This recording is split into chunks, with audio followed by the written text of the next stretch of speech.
আসসালামু আলাইকুম viewers. Solar আছে কিন্তু বৃষ্টির দিনে ব্যাটারি চার্জ হচ্ছে না।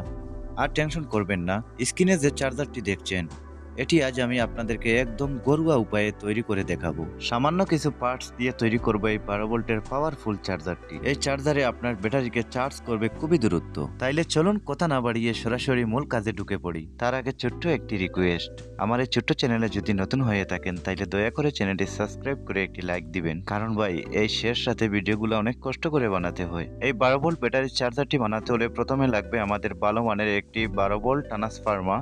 দেখতে পাচ্ছেন আমার হাতে একটি 12 ভোল্ট ট্রান্সফর্মার। এই ট্রান্সফর্মারটি হচ্ছে 12012, কিন্তু আমার ওইখানে শুধু 12 ভোল্ট লাগবে, তাই আমি একটা তার ওইখানে বাদ দিয়ে দিব। শুধু ওই যে দেখতে পাচ্ছেন একটি নীল তার, ওইটা হচ্ছে 12 ভোল্ট, আর ওই যে সাদা তার ওইটা হচ্ছে গ্রাউন্ড, মানে ওই দুইটা তার আমি নেব।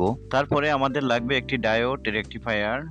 সো আমার হাতে দেখতে পাচ্ছেন কালো চ্যাপটা একটি ডায়োড। সো এই ডায়োডগুলো ব্যবহার করলে অনেক ভালো হয়, ওইগুলো অনেক লোড নিতে পারে, তাই এরকম রেকটিফায়ার ব্যবহার করার চেষ্টা করবেন। ওইটা 10 এম্পিয়ার অথবা 20 এম্পিয়ার, কোনো সমস্যা নাই, যত এম্পিয়ার হবে অত ভালো হবে, তবে মিনিমাম 10 এম্পিয়ার দিবেন, তাইলে ওইটা গরম হবে কম।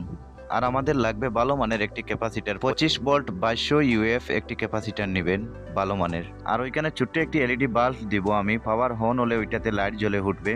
তাই ওই পাওয়ার এলইডিতে পাওয়ার দেওয়ার জন্য আমাদের ব্যবহার করতে হবে একটি 1K রেজিস্টর।